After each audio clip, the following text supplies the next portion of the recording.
No, pero esa sonrisa así toda falsa. Hola, buenas tardes a todos los que se van a conectar. Se están conectando. Vamos a esperar un ratico que se conecten todos. Mientras tanto vas mirando acá. Estás en MTF.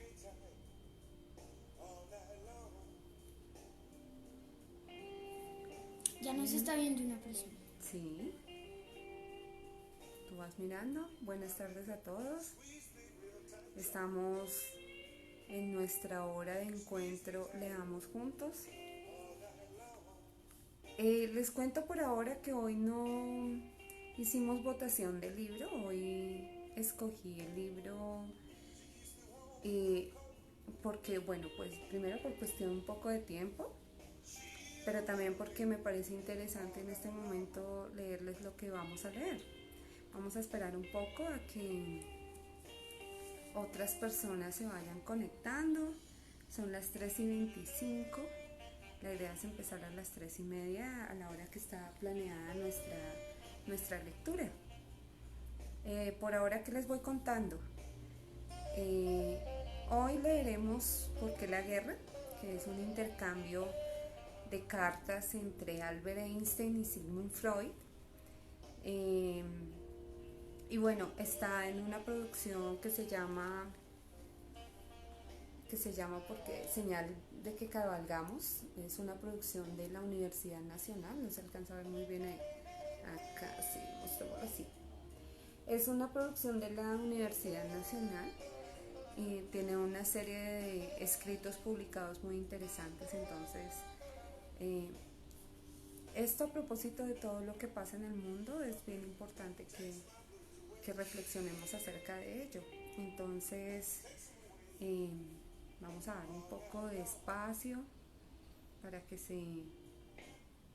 Vamos a bajarle un poquito al volumen. Bájale un poquito eso, para que podamos iniciar nuestra lectura. Vamos saludando mientras tanto a quién, Alejo. ¿Quién más está en redes? Está Tabo, A Marta, Gustavo. Daniel, Jamie, Ingrid. Y no deja. Bueno, entonces bienvenidos a todos. Nos alegra tenerlos acá. Vamos, tú vas a estar pendiente de los comentarios. ¿Quién es mi ídolo? Ay, no, Está... Saludos desde Cúcuta. Ay, Martica, qué rico tenerte acá. Trae el cargador, mira, está ahí nomás, hijito. Qué chévere que nos acompañes, Martica, buenísimo. Bien. Ya estamos por dar inicio.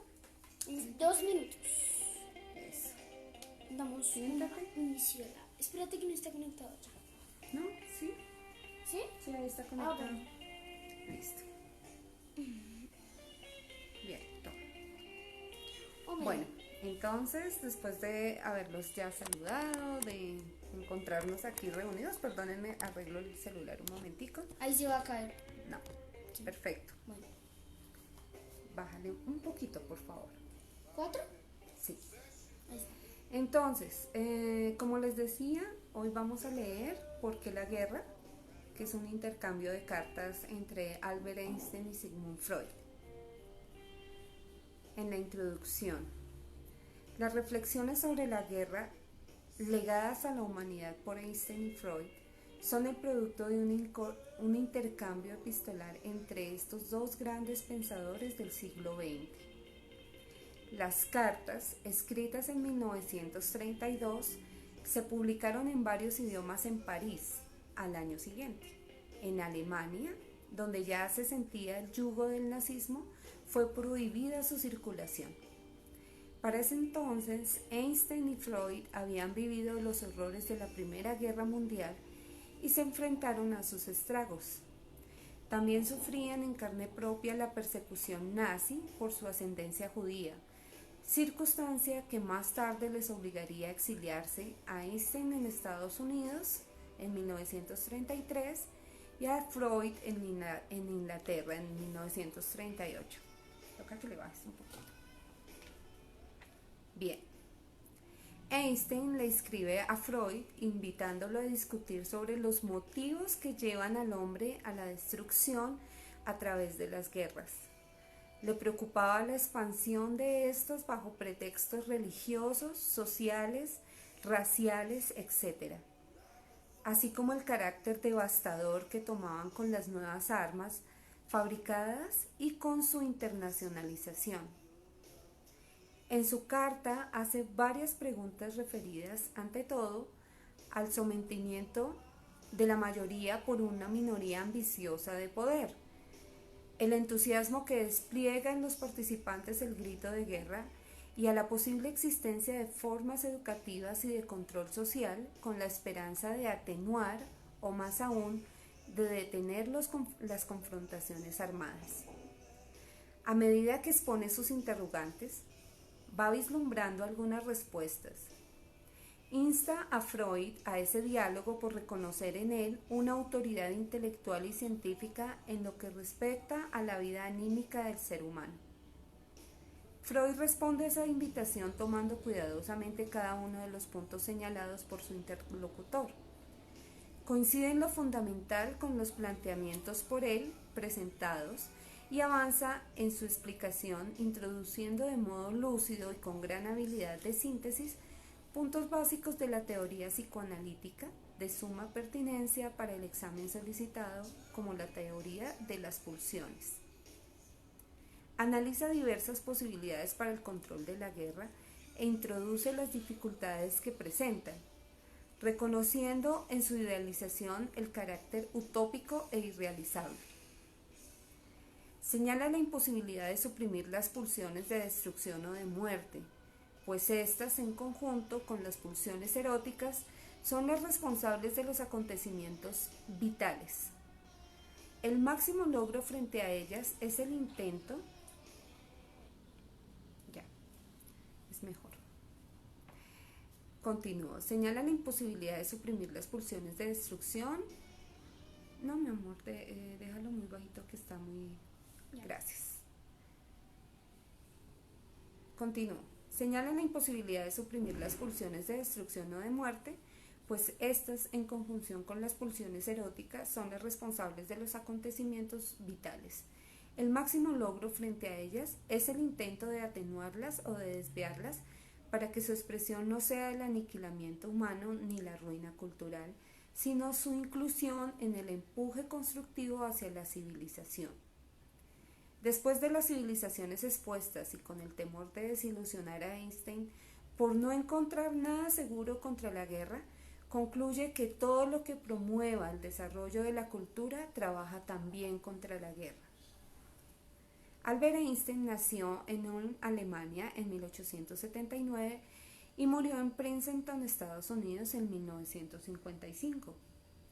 Consagró su vida al estudio de la matemática y de la física, transformando radicalmente la concepción newtoniana del tiempo, del espacio y de la gravedad, considerados como absolutos e independientes de las circunstancias.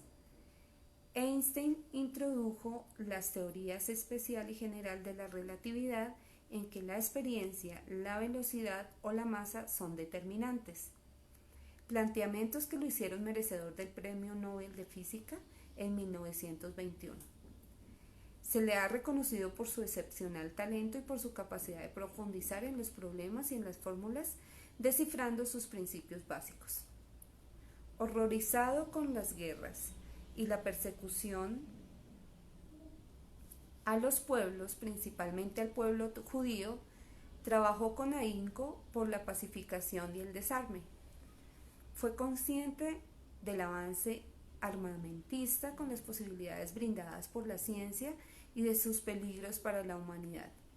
Sufrió mucho al saber que sus descubrimientos fueron utilizados para la fabricación de la bomba atómica, lo cual lo llevó a no cesar en recordarle a los científicos la responsabilidad que debían tener al respecto.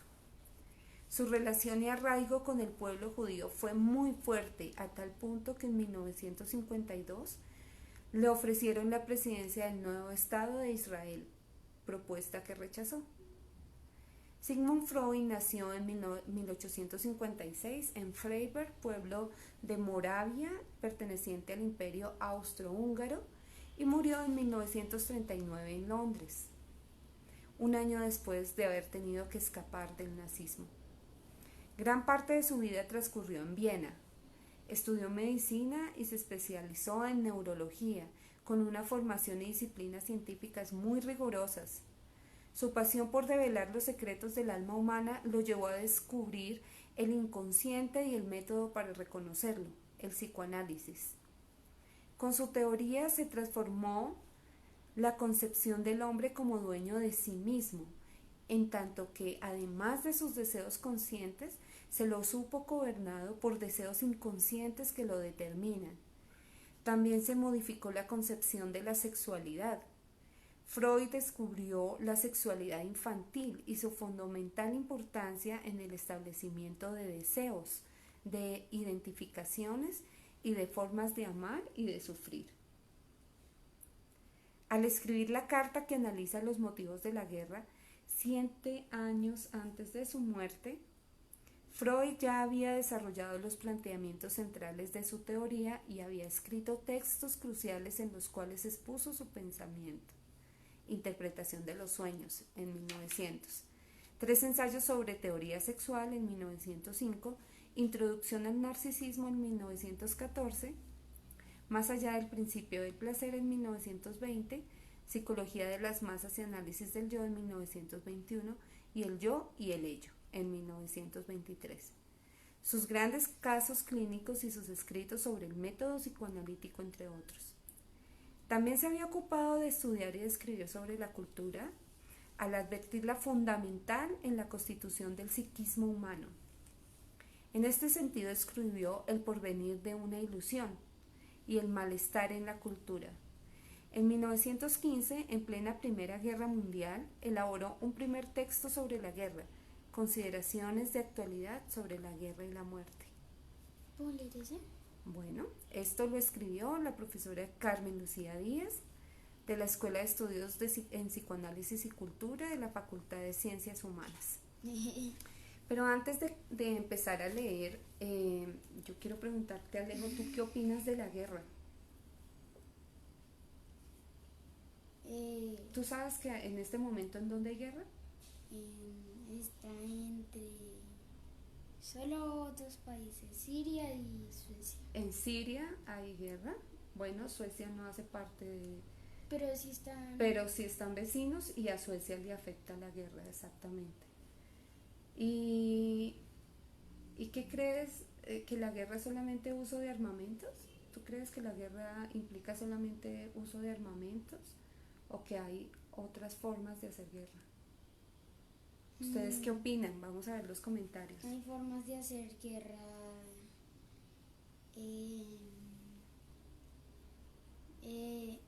o sea, religiosamente,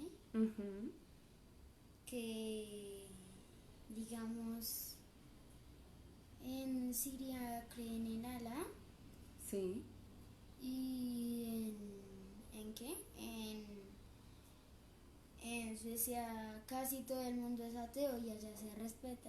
Entonces, yo digo que por eso están en guerra, Pero no están en guerra con Suecia. Lo que pasa es que en Siria, digamos que han tomado algunos fundamentalistas, porque el problema no es la religión como tal, sino el radicalismo y el fanatismo, y han hecho que sus ideas, digamos, tengan que primar, y para eso usan armamento para ir en contra de las personas, ¿cierto? Eso también pasó en una época en la Inquisición con la religión católica, que también instó a asesinar y a perseguir a muchas personas a raíz de sus creencias, porque pensaban que eran únicas, ¿cierto? Entonces, ¿tú qué crees? ¿Que la guerra se produce por qué? por la religión. Bueno, ¿y por qué? Podría ser una, pero... Por ejemplo, los que quieren petróleo y van a ir a invadir a otros países. Por dinero. por dinero, exactamente, por hacer un ejercicio de poder, etcétera. Es decir, hay muchos factores que pueden impulsar a las personas a la guerra. Pero aquí hay algo bien interesante en lo que nos acaba de decir esta profesora, y es que las guerras normalmente se empiezan de manera cultural, es decir, hay unas convenciones culturales que hacen que la gente prefiera o no estar en la guerra. Mami, Dime. ¿y qué? ¿Y contra quién era Siria? ¿Contra Estados Unidos? Siria, sí, Egipto, etcétera. O sea, hay muchos conflictos. Fíjate que Estados Unidos también ha participado en varios conflictos. Inglaterra, sí, o sea, hemos tenido guerras mundiales y hemos tenido guerras civiles. En África también hay una guerra. Internamente en Colombia también hay una guerra, hay un conflicto armado que, si bien es cierto, no le dan el nombre de guerra, pues ha producido el mismo dolor que produce cualquier otra guerra en el mundo. De hecho, desafortunadamente somos uno de los países con mayor número de desplazados a raíz de la violencia, y esta violencia se puede catalogar como una forma de guerra. Bien, entonces voy a empezar, va a empezar Alejandro por leer la carta de Albert Einstein a Sigmund Freud. Te recibo el computador. Trata de hablar fuerte o acercarte al... acércate acá para que te escuchen muy bien. Entonces, y leer fuerte.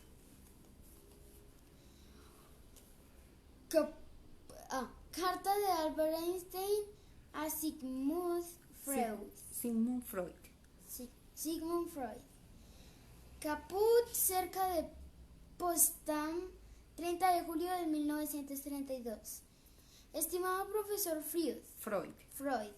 Despacio. Freud. Ok. La propuesta de la Liga de las Naciones y de su Instituto Internacional de Cooperación Intelectual en París para que invente a alguien elegido por mí mismo a un franco intercambio de ideas sobre cualquier problema que yo desee escoger. Me brinda una muy grata oportunidad de debatir con usted una cuestión que tal como están ahora las cosas. Ahora las cosas parece el más imperioso de todos los problemas que la civilización debe enfrentar. El problema es este: ¿hay algún camino para evitar a la humanidad los estragos de la guerra? Es bien sabido que, con el avance de la ciencia moderna, este ha pasado a ser un asunto de vida o muerte para la civilización tal cual la conocemos. Continúa. Sin embargo, pese al empeño que se ha puesto, todo intento de darle solución ha terminado en un lamentable fracaso. Creo, además, que aquellos que tienen por deber abordar profesional y prácticamente el problema no hacen sino percatarse cada vez más de su impotencia para ello, y albergan ahora un intento anhelo de conocer las opiniones de quienes, absorbidos en el quehacer científico, pueden ver los problemas del mundo con la perspectiva que la distancia ofrece. En lo que a mí atañe, el objetivo normal de mi pensamiento no me hace penetrar las oscuridades de la voluntad y el sentimiento humanos.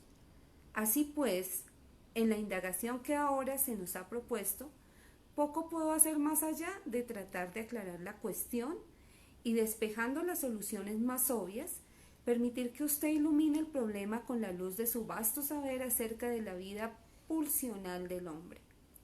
Hay ciertos obstáculos psicológicos cuya presencia puede borrosamente vislumbrar un lego en las ciencias del alma, pero cuyas interrelaciones y vicisitudes es incapaz de imaginar.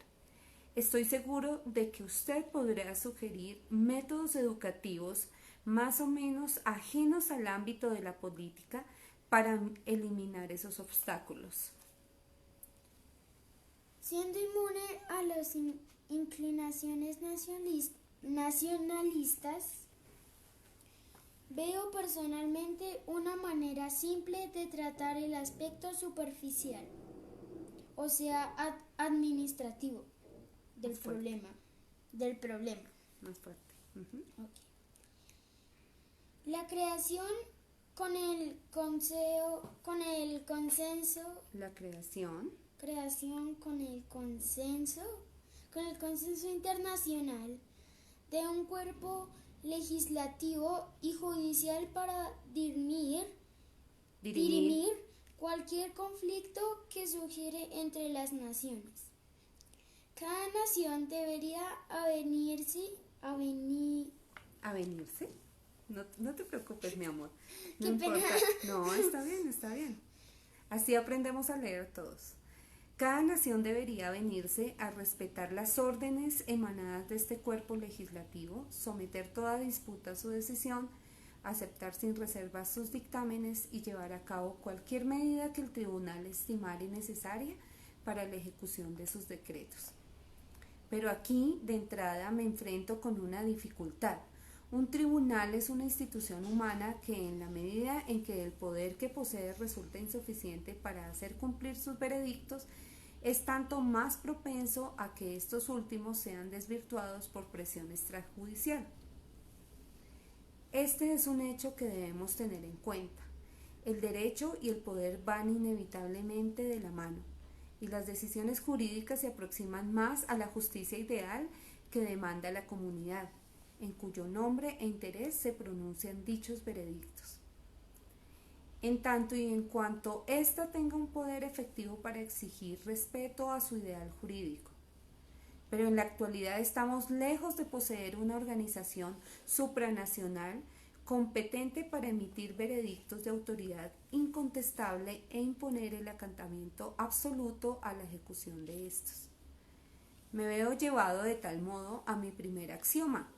El logro de seguridad internacional implica la renuncia incondicional, en una cierta medida, de todas las naciones a su libertad de acción, vale decir, a su soberanía, y está claro, fuera de toda duda, que ningún otro camino puede conducir a esa seguridad. El escaso éxito que tuvieron, pese a su evidente honestidad, todos los esfuerzos realizados en la última década para alcanzar esta meta no deja lugar a dudas de que hay en juego fuertes factores psicológicos que paralizan tales esfuerzos. No hay que andar mucho para descubrir algunos de esos factores. El afán de poder que caracteriza a la clase gobernante de todas las naciones es hostil a cualquier limitación de la soberanía nacional. Este hambre de poder político suele medrar gracias a las actividades de otro grupo guiado por aspiraciones puramente mercenarias, económicas. Pienso especialmente en ese pequeño pero resuelto grupo, activo en toda nación, compuestos de individuos que, indiferentes a las consideraciones y moderaciones sociales, ven en la guerra, en la fabricación y venta de armamentos, nada más que una ocasión para favorecer sus intereses particulares y extender su autoridad personal. Ahora bien, reconocer este hecho obvio no es sino el primer paso hacia una apreciación del actual estado de cosas. Otra cuestión se impone de inmediato. ¿Cómo es posible que esta pequeña camarilla someta al servicio de sus ambiciones la voluntad de la mayoría, para la cual el estado de guerra representa pérdidas y sufrimientos? Al referirme a la mayoría, no excluyo a los soldados de todo rango que han elegido la guerra como profesión en la creencia de que con su servicio defienden los más altos intereses de la raza y de que el ataque es a menudo el mejor método de defensa. Una respuesta evidente a esta pregunta parecería ser que la minoría, la clase dominante hoy, tiene bajo su influencia las escuelas y la prensa, y por lo general también la iglesia. Esto les permite organizar y gobernar las emociones de las masas y convertirlas en su instrumento. ¿Tú qué crees, Alejito, de lo que acabamos de leer? ¿De qué nos están hablando? Pues primero, no, como, no. Por ejemplo, de las personas que favorecen, o sea, de las personas que fabrican armas. ¿Qué nos está diciendo Einstein? Que esas personas que son muy pocas, ¿qué pasa? Que, pues en mi presentimiento, que son muy malas. ¿Por qué? Porque apoyan la guerra. ¿Y cuál es su interés? Matar. ¿Y los que fabrican armas matan? No, pero sí apoyan a los que matan. Exactamente, pero entonces ¿cuál es el interés de los que venden armas? Money, dinero. Ganar dinero, o sea, su interés particular. ¿Y qué El nos trabajo. habla, por ejemplo, de los soldados, de las personas que van a la guerra? Pues creen que defender una persona que tiene más dinero y sí, que tiene más dinero es morir con horror, porque es muy poco probable que un soldado salga vivo de una guerra. Exactamente. Entonces ellos dicen, yo voy a morir con honor por defender un estado, pero en verdad están defendiendo es el interés particular de aquellos que se lucran con la guerra, ¿cierto? En eso me parece que Einstein está muy acertado, su idea es acertada. ¿Puedo leer esta parte? ¿Hasta aquí? Sí. Sin embargo, Más duro, porfis. Sin embargo, ni aún esta respuesta proporciona una solución completa. De ella surge esta otra pregunta. ¿Cómo es que estos procedimientos logran despertar en los hombres tan salvaje entusiasmo hasta llevarlos a sacrificar su vida? Solo hay una contestación posible. Porque el hombre tiene dentro de sí un apetito de odio y destrucción. En pocas morales, esta pasión existe en estado latente y únicamente emergen circunstancias inusuales, pero es relativamente sencillo ponerla en juego y exaltarla hasta el poder de una psicosis colectiva. Aquí radica tal vez el kit de todo el complejo de factores que estamos considerando una enemiga que el experto en el conocimiento de las pulsiones humanas puede resolver. ¿Sabes qué son las pulsiones humanas? Los sentimientos, esas emociones que uno tiene fuerte y que hace que estén por encima de la razón.